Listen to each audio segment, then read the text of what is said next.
Tonight's lineup has to be one of the craziest ones we've had in a long time. From serial killers, late night walks, encounters with deranged humans while hunting. Thank you to all of tonight's writers. Remember to send in your story if you'd like to have it featured. Stories can either be submitted at my subreddit r/slumberreads or my email that can be found in the description. Be sure to drop a like if you enjoy. It really does help out the channel. Subscribing if you're new is also very much appreciated. Stay safe out there. Enjoy the video. And as always, I hope you all have a great night.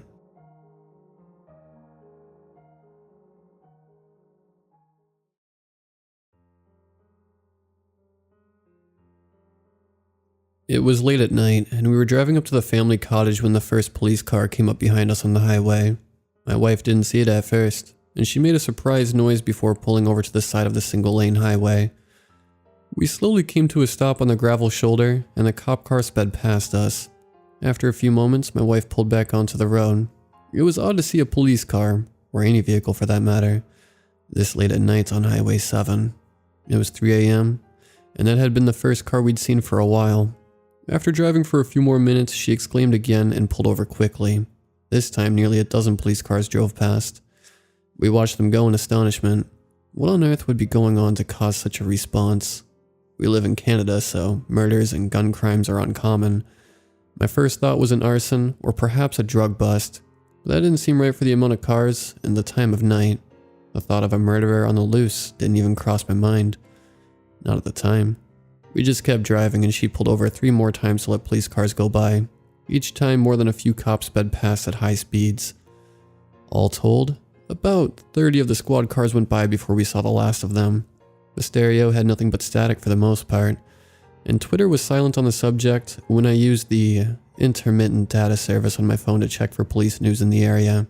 It was a small community, so the local police department didn't have a Twitter account, I noticed. By the time we got to the cottage, we were both exhausted. Our family cabin is a long way off the beaten path. We're at the end of an isolated peninsula on a small lake. It takes 30 minutes of driving down treacherous back roads, some of which barely qualify as roads, to reach the quaint little shack.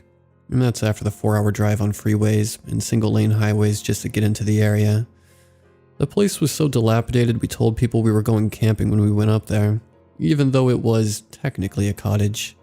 We pulled into the driveway, which was just a couple of tire tracks in the grass.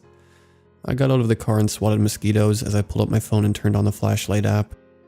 The lake was still and quiet, with the only sound of crickets and bullfrogs, and the odd coyote howl in the distance.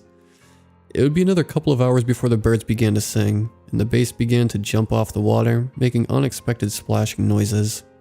I went up the rickety wooden stairs to the front door and put the key in the lock, turning it with an effort, making a mental note to put a bit of lubricant on it before the end of the weekend. Stepping inside, I balked as I felt cobwebs on my face, felt something crawling on the back of my neck. I yelped and brushed the thing off of me, feeling a spider bite the back of my neck before I could get to it with my hand. I made a pained noise and said a quick prayer to Jesus asking to prevent infection and/or give me Spider-Man abilities. I heard something move in the darkness of the cabin. We had mice, so at first, I dismissed it as that, but then I took a second longer to process the sound. It had sounded larger than a mouse, whatever it was. "Hello?" I called into the cabin, my voice quivering. No one answered. I was worried momentarily that a raccoon had found its way in. It was possible, especially now that I noticed a draft coming from the back room. Maybe a window had broken from a fallen tree branch, allowing wildlife inside, I thought. There was no electricity in the cabin, since I hadn't hooked up the marine battery to the inverter yet. I used the light on my phone as I walked in further, taking slow and tentative steps. My heart beat loud and fast in my ears. My mouth and throat felt dry, and my stomach felt fluttery and strange. "Hello?" I said again, still sensing another presence inside. Something with eyes, watching, waiting. I proceeded farther, and almost released the contents of my overfilled bladder into my pants when someone put their forearm around my neck, tightly choking me. I felt a cold steel blade dig into the flesh below my ear, and a sting as it prodded past the superficial skin, drawing blood. Warmth trickled down the side of my neck and turned cold in the chilly night air. Not a sound. The voice behind me was not asking. It was a raspy sounding man, his smoker's voice totally devoid of emotion. Not a sound, or I will kill you. Tell that bitch to come inside.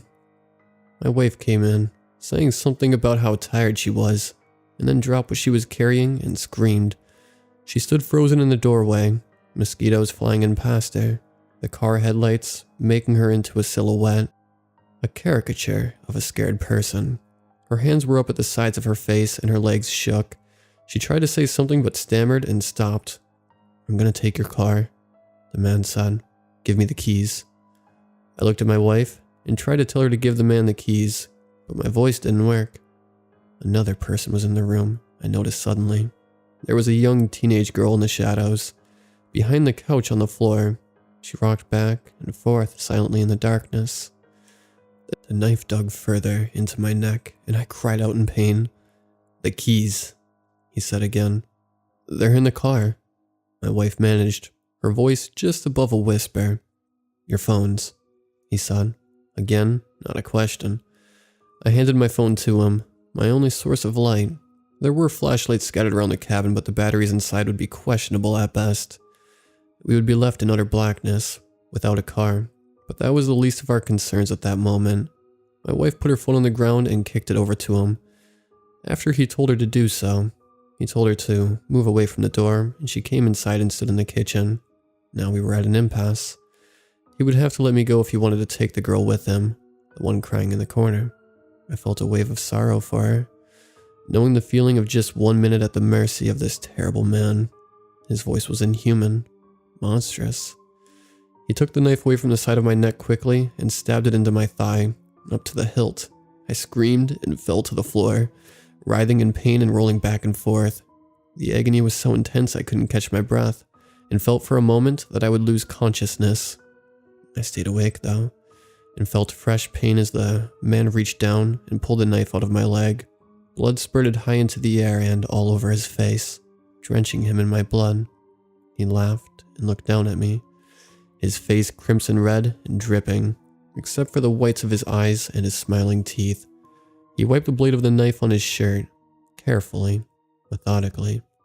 He didn't think about my wife, still behind him. He called her my bitch, but he didn't know what a badass she actually is. My wife had been taking a lot of classes since our run-in with the locals our last time up at the cottage. She wanted to be prepared if we ran into trouble again here, and had become obsessed with self-defense and jiu-jitsu in particular. She had previously obtained a purple belt, but was now even more dedicated, quickly progressing to a black belt in record time. She jumped up into the air and managed to get her right leg up over his arm, the one that held the knife.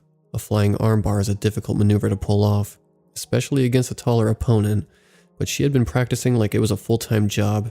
I had spent many nights as her practice dummy.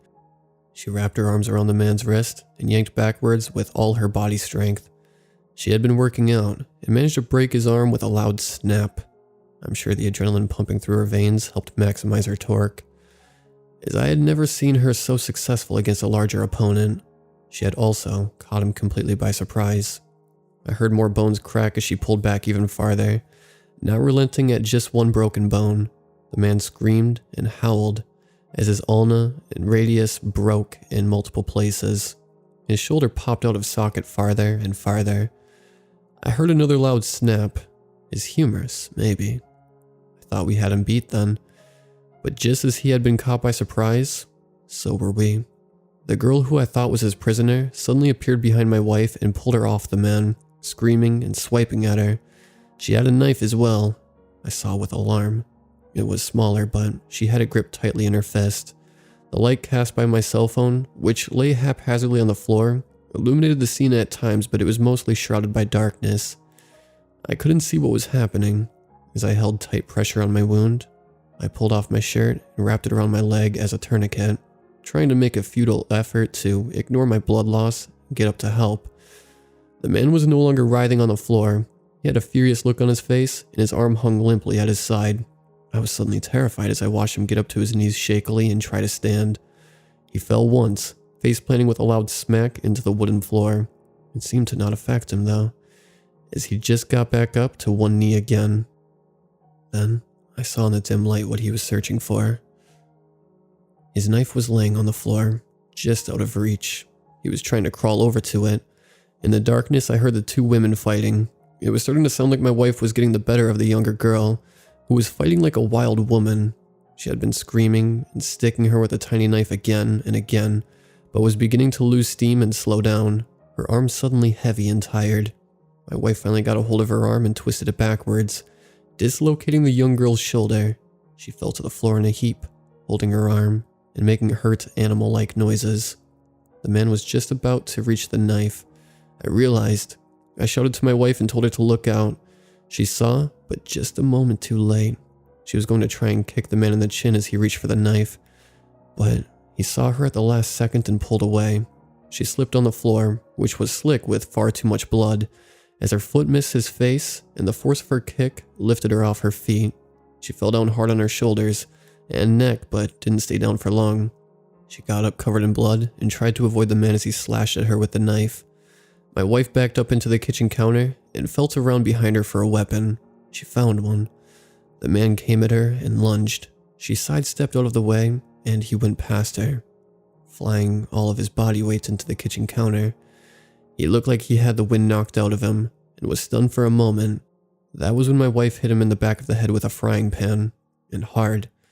He collapsed to the floor and the girl ran over to him, screaming at us. I managed to get up to my knee and grab my phone. I held it in the girl's eyes, blinding her with the bright light. She covered her face and cursed at me, her face pure rage. She cradled her arm, looking defiant despite her injuries. I picked up the knife the man had dropped and managed to get up on one leg. I held onto the wall for support and told my wife we needed to go now. She agreed, and we limped out of there together. We got into the car and drove away, hearing the girl's insane voice from behind us, calling after us maniacally. "We're going to find you, you know. Don't think you've won, because you ain't won shit. He's gonna wake up and guess what? He'll be coming for you next. You ain't beat us. You ain't shit. You hear me? You're gonna die. You're gonna die. You hear me?" We found out the next day when we read the paper just what had happened. The man was a cannibalistic serial killer, and the girl was his brainwashed accomplice and underage protege. The authorities had found human remains from multiple victims buried in his backyard and had initiated a manhunt for him after he disappeared. That's why all the cop cars had passed us on the highway on the way up to the cottage. It was just our luck that he had picked our isolated cabin at the end of a peninsula, far away from prying eyes. The chances were 1 in a million, conservatively. He had been hiding there for just a few hours when we stumbled upon him. The worst part is, I know he's not dead, and he hasn't been caught. We called the police, but they managed to get away before they could get there. They are both trained hunters and survivalists, I found out since, so they know how to get by in the wild.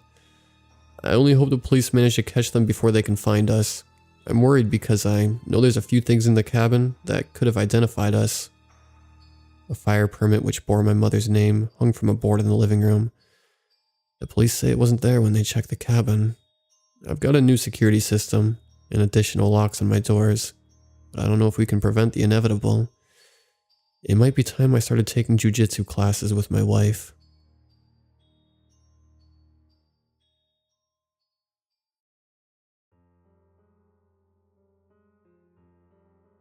I live in a small suburban area of Vancouver, British Columbia, an unassuming place, surrounded by industrial complexes and highways leading to bigger, more interesting locales. My house is a basic duplex. Used to live here with my parents, but they moved uptown and left the place to me. I spend most of my time trying to survive whatever my online university courses throw at me week to week, so naturally I get stressed on the regular. I used to remedy this by going on walks at night while listening to some music. Helped to calm the nerves. Though, sometimes, I just got an odd feeling on these walks. A feeling like I was being watched, even though there was usually nobody else around, except maybe the odd neighbor taking their dog out to do its business. I got anxious, scared someone or something was following me, and I got the urge to turn around and check behind me, even though I was terrified of what I might see when I did. Of course, when I did give in to the urge, there was always nothing there. just faded streetlights, trees, and empty streets. I always felt stupid for doing this, thinking to myself, of course there's nothing there, you idiot. I always reminded myself there was nothing dangerous or scary lurking around this boring, quiet neighborhood.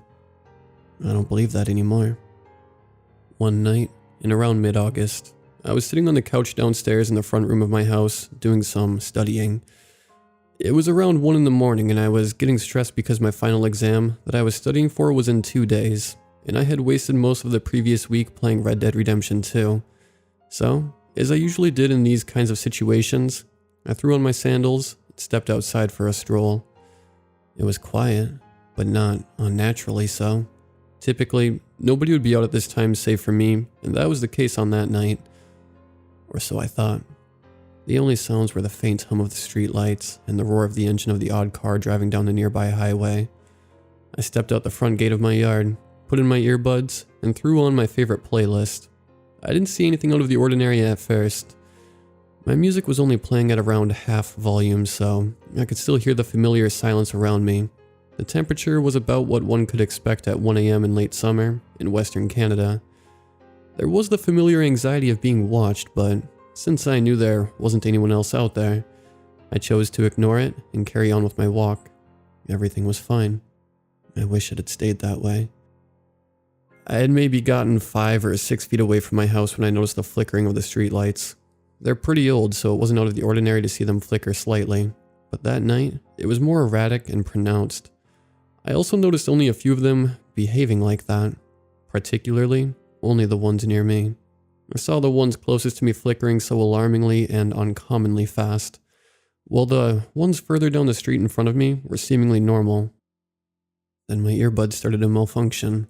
The audio quality took a steep dive, with the music becoming scratchy and cutting in and out. I unplugged the wire from the jack and chalked it all up to simply being an odd coincidence. But then the strange occurrences became harder to ignore. I then suddenly became aware of an odd sensation, one that made the hairs on my arm and the back of my neck stand straight up, one that coursed throughout my body, almost feeling like tiny jolts of electricity running through my veins. I have experienced things like sudden chills, static shocks, and stuff like that, but this was different. Those kinds of things usually only last for a second then go away. This wasn't. This feeling just made me more and more tense. I knew something odd was going on. Then came the breathing. I hadn't heard it at first because I had still been listening to my music before I took notice of the lights and the weird tingling feeling, but it was there. It sounded close, maybe a couple feet behind me. I must be losing it, I nervously thought to myself. If somebody were that close to me, I surely would have known by now, right? It wasn't just how close it seemed to be that disturbed me. It was also how it sounded. It was ragged breathing, like that of someone who had just run a 100-yard dash. It also didn't sound exactly human. It was distorted and freakish, like someone blowing through spinning fan blades. It also sounded as if whatever was breathing was violently sucking in and exhaling air rather than normally breathing. It wasn't normal. I had thought nobody was out there with me. I had thought it was okay to simply push away the fear of being watched. The fear came rushing back when I heard that awful breathing. I couldn't ignore it. The lights were still flickering. My body still felt as if it were full of pins and needles, and the breathing was still there. I took a deep breath, counting down in my head from 3, and whipped my body around to face whoever was behind me. It was almost totally dark when I turned around. All the streetlights behind me had turned off, leaving the sidewalk and street nearly completely shrouded in shadow. I couldn't see very well, but my eyes were adjusted enough to at least see 2 feet ahead, which is how close the breathing sounded. Yet, I saw nothing there. The breathing suddenly stopped, as if whatever was there were trying to remain unnoticed. As my eyes continued to adjust to the darkness, I decided to call out my pursuer. "Who's there?" I yelled aggressively into the night, not caring who I woke up by doing so. I waited a few seconds, got nothing in response. I could see a bit farther now, and I peered into the blackness to see if I could catch a glimpse of whoever had been following me. I suddenly saw something that made my entire being seize up in fear. It was a figure, standing ominously behind a tree. I couldn't see it all too well, but it was definitely there. It looked to be around 10 to 15 feet behind me, which didn't make sense as the breathing had sounded much closer. It was tall, abnormally so, probably around 9 to 10 feet in height. Its form was roughly humanoid, but wrong. It had long, gangly arms, reaching down past what I assume were its knees. Its head was small compared to the rest of the body, and it was extremely misshapen. I couldn't see if it had eyes, but I could just feel that it was looking straight at me. I couldn't tell if it was simply the lack of light and my own terror playing tricks with my eyes, but its entire body seemed to be pitch black, darker than I even thought possible, almost as if it were entirely composed of emptiness, a void that had taken shape. I thought I also saw small tendrils lash out at random from its form. Different parts of its figure appeared to warp and quiver, like it was barely holding its corporeal appearance together. I didn't stick around long after that to get a better look. Nearly paralyzed out of sheer terror, I thought of ways I could get back inside my house safely. If I ran straight back down the sidewalk, that thing might have just ran straight towards me and got me. I couldn't run around the back and get in through the garage because I didn't have my door opener. Left with really only one option. I broke out of my frozen state just long enough to take a sharp right into my neighbor's yard and jumped over the small hedges back into my yard. I fumbled with my keys, not wanting to even look back to check if the being was getting closer. I managed to get the door open and I threw myself inside, slamming it shut behind me. I locked the door and ran around the house making sure every possible point of entry was secure. I locked the windows, closed the vents. I even plugged up the sinks and drains. I didn't know what the fuck that thing was or what it could do, but I did know I didn't want it anywhere near me. I went into my bedroom, barricaded the door, and turned on all the lights. Collapsing onto my bed, I had a moment to truly process what had just happened. I was just chased by some unknowable being, something I used to think was a situation exclusive to people in campfire tales and horror stories. But it happened. I know it did. I wasn't going crazy. I wasn't having some stress-induced hallucination. That thing was as real as my own skin and bones. I was sure of it. I don't know how long I just sat on my bed, curled up in a ball. I didn't know what to do. I certainly didn't want to look outside to see if it was still there. I debated calling the police, but concluded they would most likely have thought I was some drunken moron spouting nonsense. I decided I would call my girlfriend just to tell her about the absolute insane experience I just had, and so I could hear a familiar voice. I was about to dial the first digit of her number, but then my cell phone suddenly turned off, all on its own. Then, the light started flickering. I knew it was back. I just knew it. I felt all my hair standing on end and the shocking sensation spreading through my entire body. Same as before, but somehow worse. I didn't know where it was. It could possibly be inside the house. I told myself in a frenzied panic. I locked all of the possible ways anything could get in. But then again, I guess I didn't really know what was possible at that point. "Where are you?" I screamed out amidst the chaos of the flickering lights and my own feelings of absolute confusion and alarm. "Where are you?" It spoke. The fucking thing spoke. It had a voice that made my blood turn to ice. A voice unlike anything I had heard before. I will most likely continue to hear it over and over in my head for the rest of my life. If I had to describe it, I would say it had the same sort of distorted and ragged quality as its breathing, but definitely more unnerving. It sounded as if its throat was full of mucus and blood. Its pitch alternated between inhumanly deep and ear-bleedingly shrill, and the way it pronounced words was indescribably strange, almost making them unrecognizable as English. I was so horrified by hearing that voice that it took me a couple seconds to realize that it had copied me. "Where are you?" It said again in that dreadful tone.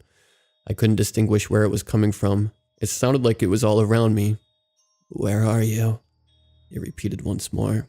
I kept hearing it repeat and repeat and repeat, almost as if it were mocking me. I covered my ears in an attempt to block out the horrid voice, to no avail. The lights continued to flicker, faster and faster all around me, until all the light bulbs simultaneously sparked and shattered, plunging the room into darkness. There was nothing I could do but cry to myself in the darkness. After what seemed like hours, it finally stopped. It was totally silent. I continued to sit on my bed and wait, worried to let my guard down despite the feeling of relief. After a while, I mustered up the courage to peek through the blinds to check if it was still there. I shouldn't have. The thing was there, but it wasn't still at the end of the sidewalk. It wasn't at my front gate. It wasn't inside my yard. It was right outside my window, looking in with its face against the glass. I stifled a gasp and immediately retreated from the window. The blinds were closed again, so I couldn't still see it. But what I did see for that split second looking through the blinds has burned itself permanently into my brain. I had seen its face. It was just as dark and empty as the rest of its body, except for a huge, toothy, grinning maw and two bloodshot human eyes. I backed up until I was against my door, trembling and shaking uncontrollably. Tears ran down my face as I became overwhelmed with an unfathomable sense of pure fear and existential dread. "Where are you?" it screeched, more aggressively than the previous times. "Where are you?" it growled again. It then started to produce what sounded like laughter, but was just as off-putting and disturbing as everything else about it. It was not jovial or mischievous laughter, but laughter that was deeply evil, dripping with wicked intent and malice. I continued to speak, but no longer repeated what I had said. No. What it uttered next was much, much worse. "Help me. Get away. Run. What is that thing? Save me, Mommy. It's killing everyone." It repeated these phrases over and over in that fucking skin-crawlingly devilish voice. It didn't stop at just the phrases either. It screamed and it cried, and even somehow made noises that I can only describe as sounding like bones being broken, flesh being ripped apart, and limbs being twisted and torn. I started hearing terrible scratching sounds, as if 100 chalkboards were being clawed all at once. It was trying to get in. I couldn't move. I couldn't speak. I couldn't even scream. The scratching persisted, getting faster and more intense with each passing second. The entity let out a preternatural howl. I heard the glass crack. I blacked out. When I came to, it was no longer dark outside. The sun had risen. I looked around my room, and all the electronics seemed to be functioning again. Checked my phone. It was 6:30 a.m. I hesitantly examined the window, and while there were hundreds of claw marks and a huge fracture, the nightmarish thing that made them had vanished. I searched everywhere in my house to make sure it wasn't hiding somewhere, and I found nothing. I called a repair company right away to replace the window, then proceeded to try and inform everyone I could on what had happened. Naturally, everyone thought I was either crazy, playing a joke on them, or just extremely high at the time. Nobody believes me, but I know that it happened. I don't go out for walks at night anymore. I've tried to do research on what that thing was, but I haven't been able to find anything substantial. I don't know what it was, how it got here, or why I didn't die that night, but I will never forget it. I still hear its tainted voice when I'm alone, and sometimes when I close my eyes, I can still see its gruesome visage. I haven't seen it again since that night, and I pray every night to whoever is listening that I never do again.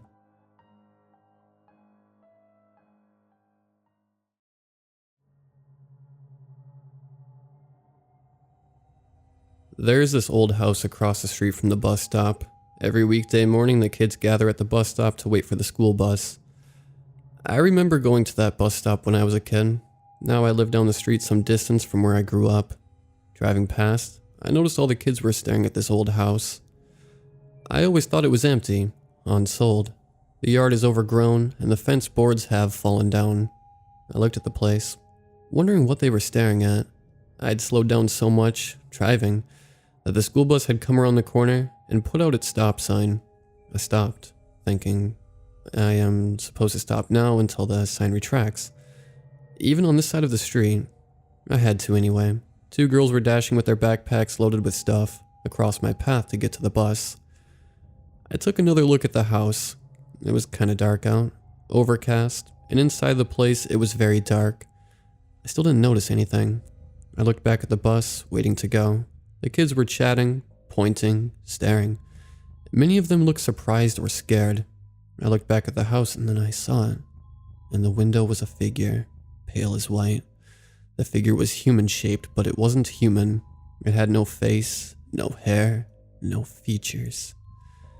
I watched in mortified fascination as it lifted a 3-fingered hand and placed it against the glass of the window.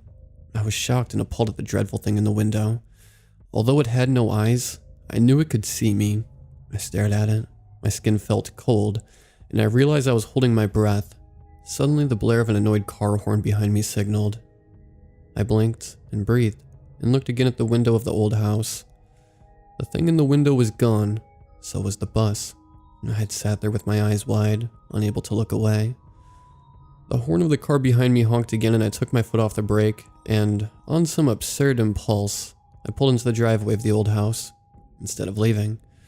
The cars behind me drove on and left me there on the quiet residential street, all alone. Silence. I had turned off my engine. I wasn't sure what compelled me to investigate. Normally, I am scared of my own shadow. I fear the dark and sleep with a nightlight and a flashlight. I decided to leave, not knowing what else to do. I had rolled down my driver's side window and stared at the overgrown lawn. The fallen fence board, the ancient realtor sign, had replaced the one that replaced another. Nobody would buy the place. I leaned out my window a little bit and timorously looked at the window where this strange apparition had appeared. There was nothing there. I got out of my car at that point and started walking up the mossy steps. I stopped my own hand, about to knock on the door. I looked up and down the street and a chill breeze blew some leaves calmly. Every driveway was empty. People had gone to work. No cars were coming, and I felt alone there, under gray clouds. A crow called to another of its kind in the backyard of the old house. I went to look into one of the downstairs windows.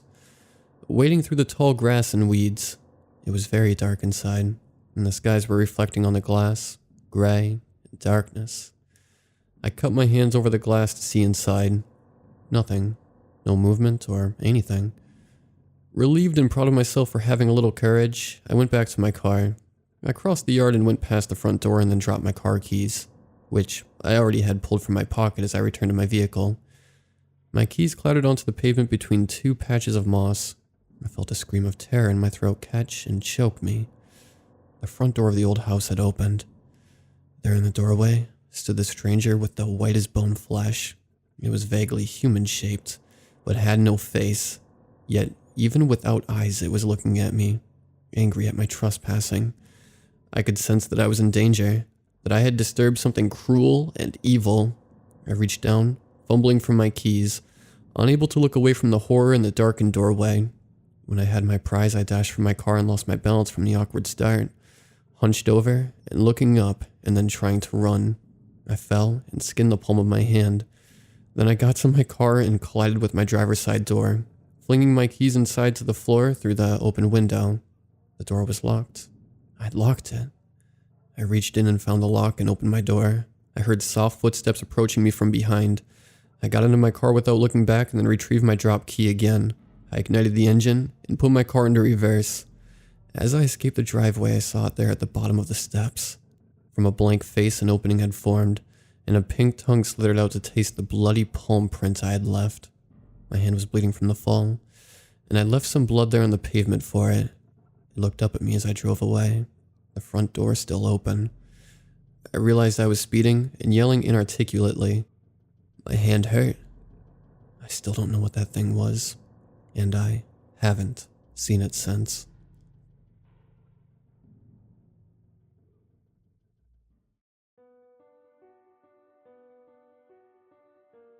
My name is James Strickland. Since the pandemic started, I've been working from home, but I'm not allowed to anymore. I lived on the top floor of an old tower block in London. I'm high risk with diabetes and asthma. I worked as a customer service advisor for an insurance company. My job sucked. It's mind-numbing work, and I hated it. But working from home was okay. I lived alone, and good thing about working from home is that you get to sit around in your underwear and play video games while you're working. And it beats traveling into the office and putting up with the constant noise and some of my more irritating colleagues. But now I'm locked up. I'm writing this from a stolen phone, and I don't know if I'll have enough time to finish. My usual workday went a bit like this. I'd get up and grab something to eat and some coffee, power up my laptop for work and my desktop for gaming. I'd log in and start taking calls. I talk to about 50 or so people a day about their shitty insurance claims while playing video games at the same time. Every call is recorded and comes through a secure server that I log into. I'd get an hour for lunch, grab something to eat, and then work again until finish. Rinse and repeat. Last Monday I got this call though that I'd taken as a prank. Some weird noises and deep heavy breathing. Kept saying my name over and over again until they were screaming it. Gave the usual 3 warnings and ended the call. The rest of my shift was uneventful and I logged off at 5 p.m. when I finished. I went to bed around 11 p.m. and fell asleep quickly. Lockdown makes me feel tired all the time. At midnight, my work phone starts to ring, which was weird because it's not a public number. I was logged out of the system and lines close at 8 p.m. Nearly gave me a damn heart attack. The ringing stopped before I could get to it. It happened again just after 2 and 3 a.m. I unplugged it after that. The next morning I'd reported the calls in the middle of the night to my manager. He said it was probably a technical issue, but he'd get our technical support team to look into it and get back to me. My shift was going on as normal until I got this call from an old woman around 11 a.m. "Why didn't you answer the phone, James?" I think it's just another pissed off customer. Hold queues have been extreme since the pandemic. I replied with the usual apology about phone lines being busy. The voice on the other side of the phone just let out this maniacal cackle and said, "No, James. I called you last night a few times and you didn't answer." I apologized again, getting a bit freaked out, but just thinking it's a weird coincidence, and they meant they were calling the company but couldn't get through. Then she said something that chilled my blood. She used my full name. We don't give our full names out. "I'll call again tonight. You better answer me or you'll regret it." Then she was gone. I was freaked out a lot but didn't have time to think about it too long. My next caller was already on the line complaining about hold times and a claim for his sick cat. My work phone went again tonight about midnight. I was still up playing video games this time and grabbed it immediately. My heart in my throat. "Thanks for calling. You're speaking to James, but our offices are closed until 9 a.m. tomorrow. Please call us back then." "James Strickland." An old man's voice. I nearly fell out of my chair. My heart was racing. "I need to tell you something." "Who is this? This isn't funny," I shouted. The old man let out this gurgling, choking kind of sound and then said, "Don't fall asleep. If you fall asleep, you won't wake up. I'm trying to protect you from her, but she's getting stronger." He then launched into a vicious coughing fit. Fat chance of me sleeping after this now anyway. I was terrified. Who the hell is this? Who is she? What the fuck is going on? I felt an irrational stab of panic for having used the F word over my work phone, but dismissed this. "If your phone goes again tonight, don't answer it." Then the line went dead. I didn't sleep that night. The phone rang 3 more times, but I didn't answer it. My mind was whirling. I called my manager at 9 a.m. the next day to report what had happened. "Weird, man. Look, this lockdown is hard on all of us.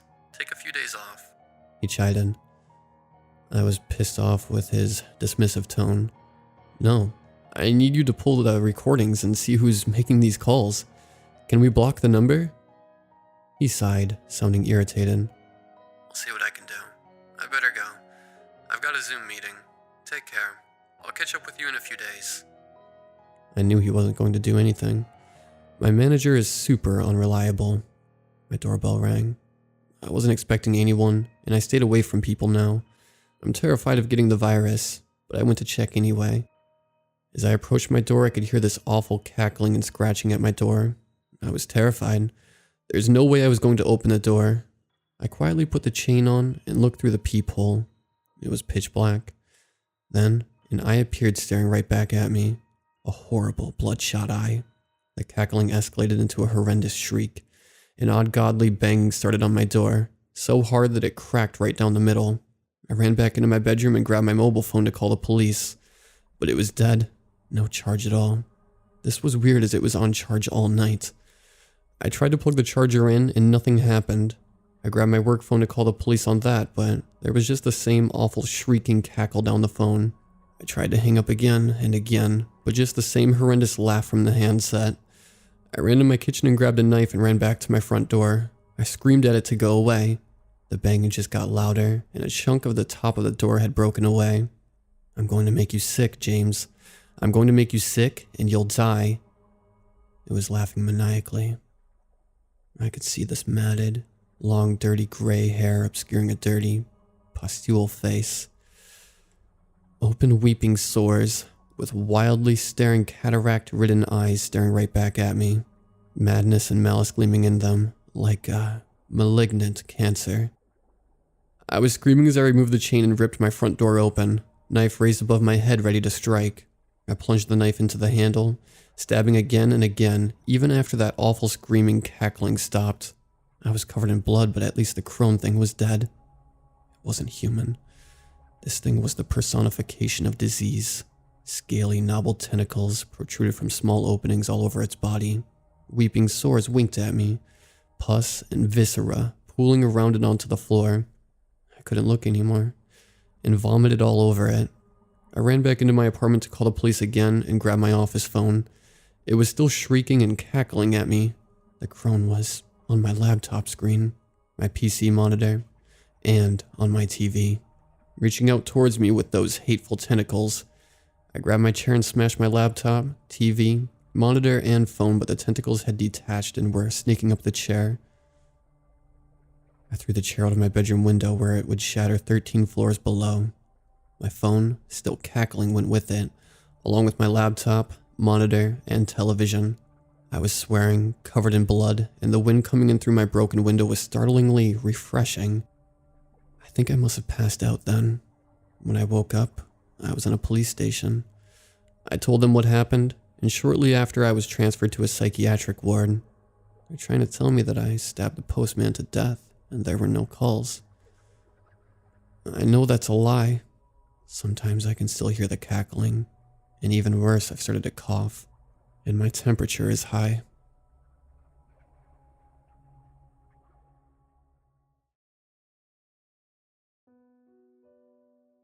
I live in Maryland, Wyoming, a small village in the Rocky Mountains founded by my grandpa, John, and 3 of his friends, Charles, Alex, and Frank. Our mountain is covered in trees, so many that our village is impossible to see from the ground, and we've actually had a few hikers get lost and stumble upon us.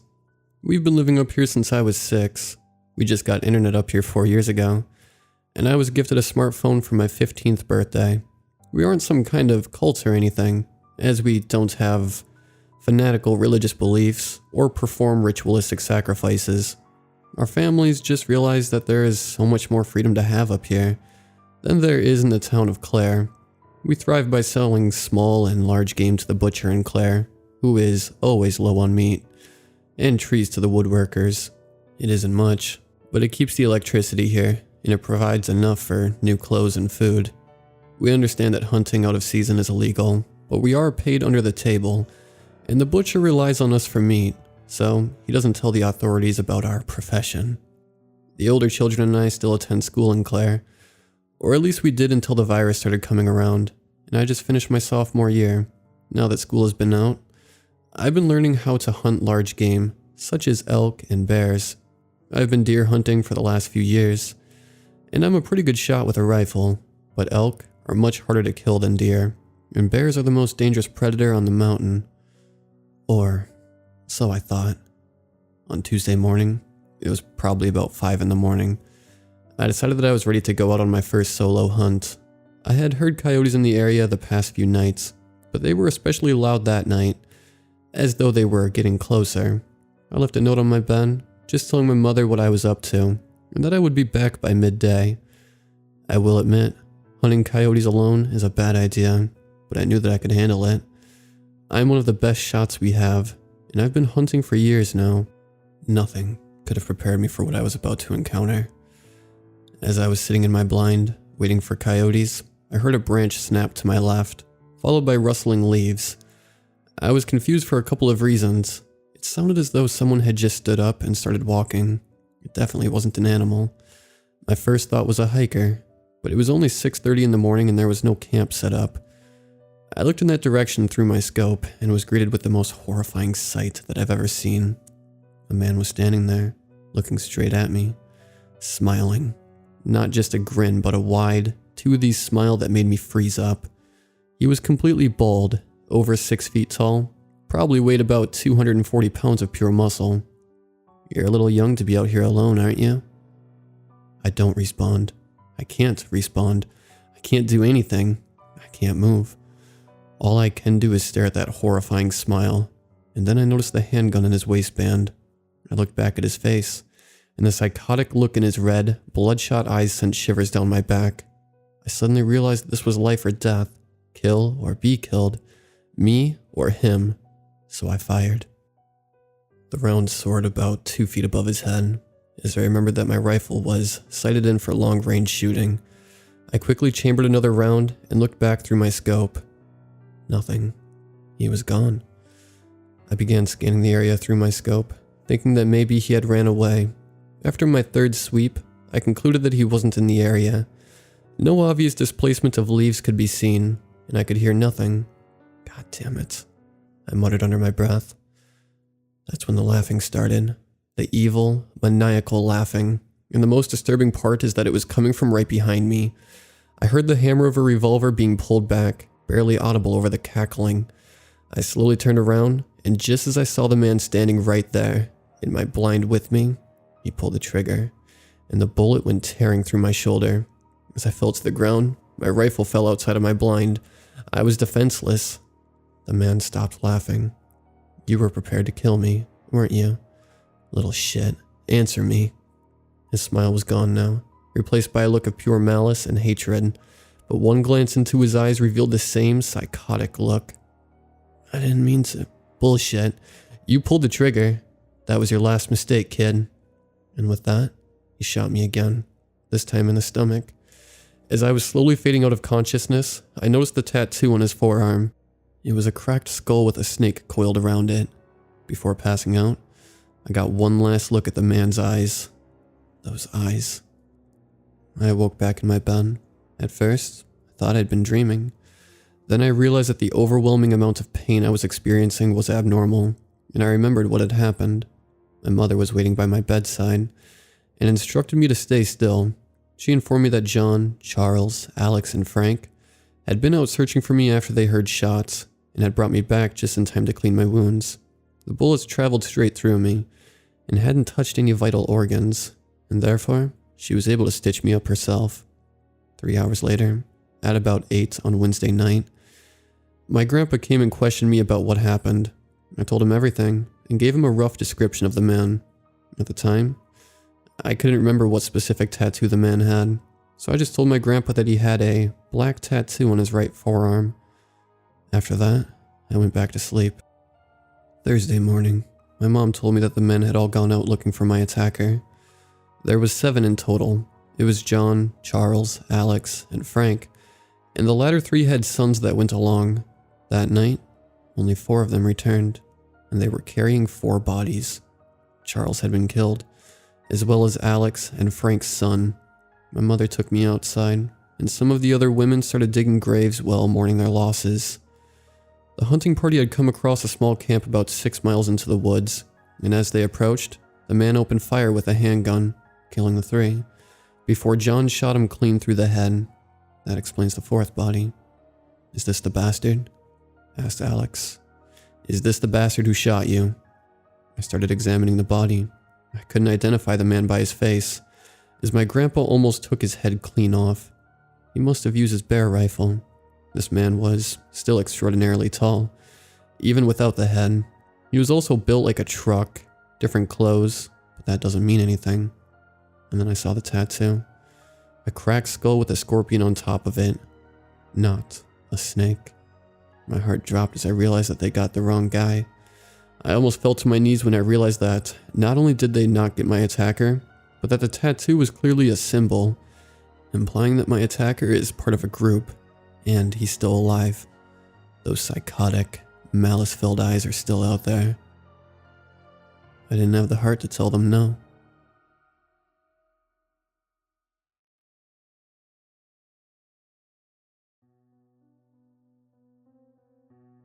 Working at a bakery always seemed like a very romantic job. It was the job of choice for many rom-com leading ladies, and romance always seemed to bloom for them with the smell of freshly baked bread in the background. Did I apply for this job because of that? Yeah, but don't judge me for it. I'm not actually a baker, but I know my way around a kitchen, and I got hired on as Susan's assistant. At first, waking up at 4 a.m. to get to the bakery by 4:30 was torture, but my sleep schedule adapted, and the sunrises were beautiful to see. Eventually I fell into routine, kneading dough and piping icing while the morning stars still twinkled outside. It was one of those things that even once you saw the reality of it, it was still fantastical. We made lavender loaves, wildflower cookies, thyme shortbread cookies, and anything else that struck Susan's fancy in the morning. I stuck around to help cashier and brew coffee for the early crowd, but I was usually out by 10. It's a really dedicated early crowd though, and the tips were nice. Sometimes it was cash, but some customers brought us things that they thought we'd like.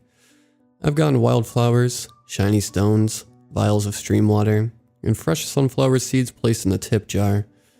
I took them all home and set them in my windowsill. There was one weird thing though. I wasn't allowed to tell anyone my name, and we didn't have name tags. Susan said it's because of a past situation where she had a cashier, Nicole, stalked by a crazy customer, and ever since then she says to not share that much about ourselves with the customers. I'd gotten good at shaking off the questions, but smiling and nodding can only get you so far in customer service. So when Nathaniel came in one morning, I accidentally mentioned the neighborhood I lived in when it came up in conversation. He smiled, tipped his hat, and took his rosemary scone to go. I thought that was the end of it, but lately I'd been hearing weird things outside my windows at night. Scratching, kind of.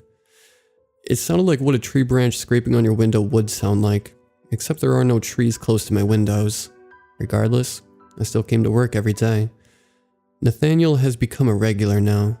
He stayed to sip his tea and watch me as I work. It was a little uncomfortable, but kind of flattering. You'll understand if you saw Nathaniel. He's, well, there's no other word for it than beautiful. His long dark locks of hair hang easily on his shoulders, and his green eyes seem to shine brighter as the day goes on. His freckles seem to almost dance across the bridge of his nose. That's cheesy, isn't it? I can't help it. He's just ethereal. "Good morning, miss," he said, staring at me as I was rearranging the loaves in the window. "Good morning, Nathaniel." I smiled. "Would you like a refill on tea?" He grinned and handed his teacup to me, brushing my hand. His hands were surprisingly smooth. It doesn't seem as if he's ever seen a day's hard work in his life. I turned to boil some more water for him and set his teacup on the counter. He was still standing there, watching me. I suddenly wished the water would boil faster. I could feel my pulse quickening. It's just so hard to have small talk with customers when you can't say anything about yourself. Maybe that's why I was so nervous. "It's a beautiful morning out, isn't it?" I said. "Oh yeah," he smiled. He knew he had me until that water boiled. "I had a wonderful walk here this morning. The morning dew is always such a nice morning surprise. Sweet, like honey." I couldn't decide if he was just especially pretentious, or if he was genuinely someone who drank morning dew. I'd had some customers mention it to me before. Maybe it was just something that people did. I personally prefer real honey in my tea, but that's just because I see what my neighbor's dog does to that sweet morning dew. The water seemed to be taking longer than normal to boil, had I even turned it on. "So," he continued, "what do you do in your free time away from here?" "Oh, this and that," I said, fumbling with the cord. It had somehow fallen away from the wall. Susan came out from the kitchen still covered in a snow dusting of flour. Her eyes were quick and settled on Nathaniel leaning carelessly against the counter and me scrambling under the table with the plug. "I'll get some water boiling in the kitchen. Why don't you come with me?" she said to me, more a command than anything. She filled up an iron saucepan with water and put it on the stove. "Quick and dirty, but it'll do the job. Are you being careful, Callie?" she said, leaning an elbow against the counter. "You know how important it is for you to follow the rules here."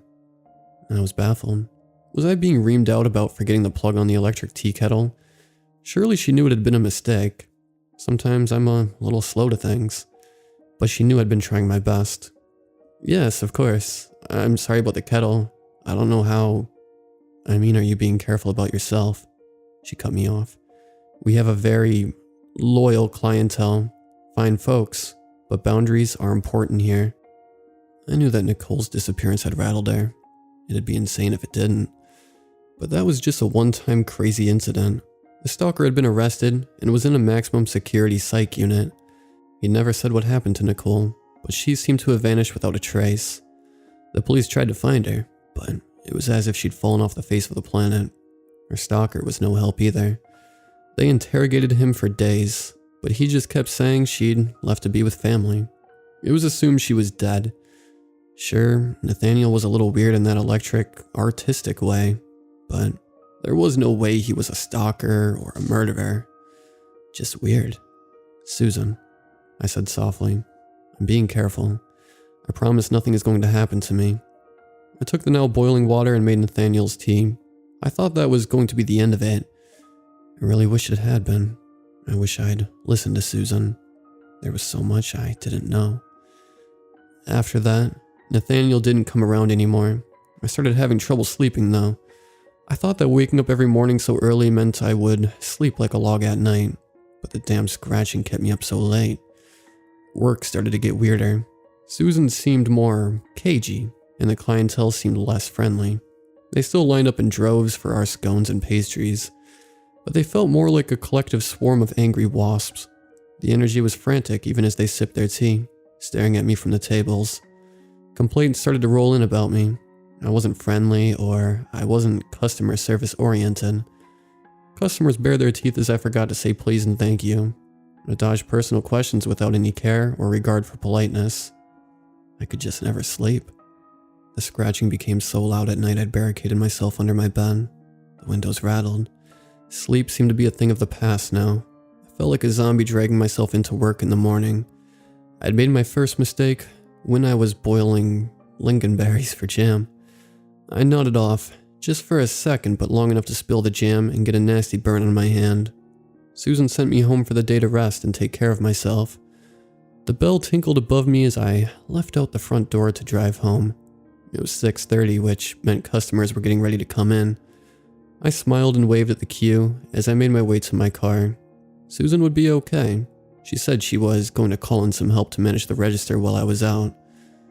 I was distracted. I bumped into someone on the sidewalk and sent his to-go mug flying. It busted open on my chest and drenched me in dark coffee. "I'm so sorry," he exclaimed, scrambling for the mug. I was positively soaked. There was no amount of bleach that would get this out of my white sweater. "I'm so sorry," he said again. "Please, I have to insist you let me pay for your dry cleaning. I won't take no for an answer."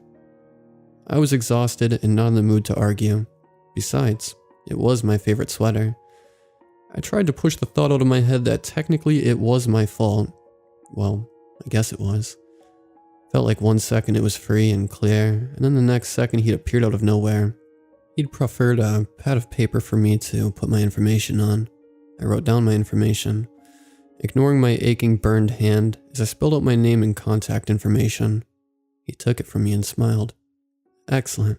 I'll be in contact soon, Calliope." "Oh, it's just Callie," I frowned.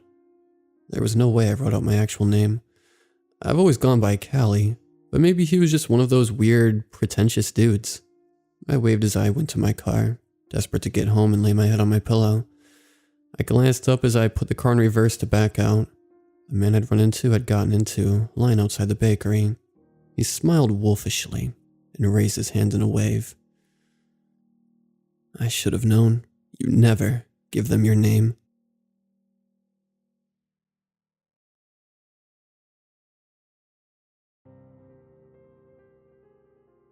A couple years ago, I want to say in 2015 or 2016, my friends and I were hanging out at our usual spot, my friend's garage, and we had the sudden urge to go on an adventure. At the time, we would go on all sorts of adventures around town, but these weren't your typical adventures. We would willingly go to abandoned or haunted places for fun because we were in high school and we had nothing better to do. Anyways, we decided to go on a new adventure that night, so my friend Danny found this place called Devil's Gate. I immediately looked at the supposed history behind it, a portal to hell, and was automatically intrigued. So the 5 of us get in the car, and off we go on this new adventure, not knowing the series of events that lie ahead of us. Once we arrived at the spot, it was about midnight. We had to park in a dead-end residential street because the entrance to Devil's Gate lied at the end of the street. We parked in front of this house with a big window, with no curtains overlooking us. Shortly after, we all get out of the car and we're getting our stuff situated when I look over at the house in front of us, and there was an old lady standing at the window, naked. She was just standing there looking at us, not moving a muscle. Luckily, my friend Saul saw the old naked lady as well, so I knew I wasn't imagining it. We immediately called the rest of our friends to take a look, but they were busy getting their flashlights and were engaged in conversation. When they finally looked over, the lady was gone. Shortly after, that's when everything started happening at once. I guess we were talking too loud on the residential street when the next door neighbor of the old naked lady came out and started yelling at us. She came out saying, "I don't know what you people are doing in there, but don't do it on this street." We all looked at each other confused and apologized to the lady and proceeded to walk towards the end of the street. As we got to the entrance, I automatically felt unease at what the neighbor had said to us, but decided to not make anything of it. We then came across this long bridge, and below it was a dam, or like a wash sort of thing. We walked along the ends of the bridge when we happened to see a group of 5 people at the bottom of the dam or wash. Mainly everything was lit up by the moon, but for some reason, we couldn't see anything but what looked like the shadows of the people. It felt as if they were silhouettes. We then tried calling out to them, but no response, and then the strangest thing happened. The people lined up side to side as if they were staring at us, but we obviously couldn't tell if they were or not because all we could see were their silhouettes. And that's when I realized that they were mimicking us. I didn't realize that me and my friends were side to side each other, looking over the end of the bridge, until the people below us lined up the same way. I then proceeded to tell my friends about it, but my other friend beat me to it, so we decided to test something out. One of my friends waved, and one of them waved back. My other friend lifted one arm up, and one of them did the same. We felt a little weirded out, but decided to make nothing of it, as we thought it might have been our shadows or something. We then continued on the bridge where me and my friend Freddie were walking along one end, and my other friends were walking along the other when I saw something move into the shadows. I turned back to Freddie, asking if he saw something move down there, and he said yes, so we tried flashing our light down there, but we didn't see anything. We kept that to ourselves until after. We then continued towards the end of the bridge when we finally reached some narrow hiking trail. Suddenly, as we were walking towards the trail, we heard a branch crack in front of us, so we stopped and stared at each other. We stood completely still, making sure it wasn't any of us when we heard more branches cracking. The noise kept getting louder and louder as if someone was getting closer, and that's when we heard it. We heard a screech or a growl, but it was nothing like what we'd ever heard. It sounded like complete gibberish, but it also sounded like a growl. I don't know. It's really hard to explain what we heard, but we felt and heard it come closer, so we ran towards the bridge, terrified at the noise we just heard. We were all trying to make sense of what we just heard, but we decided that we had to get out of there first. So we started walking back, and we realized that there was a man at the start of the bridge just chilling there on his bike. My friends and I looked at each other, but said nothing.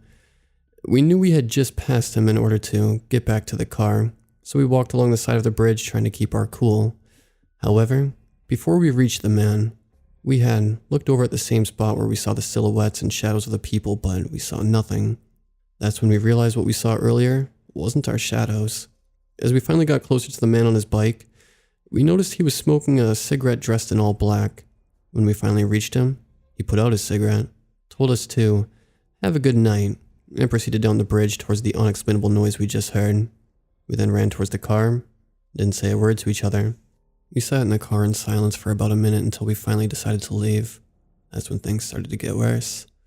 My friend's car didn't want to start, and honestly, my heart dropped. We all sat there in disbelief while the car didn't want to start. Shortly after, we noticed a car coming from the beginning of the street, and it made a sharp U-turn and parked behind us.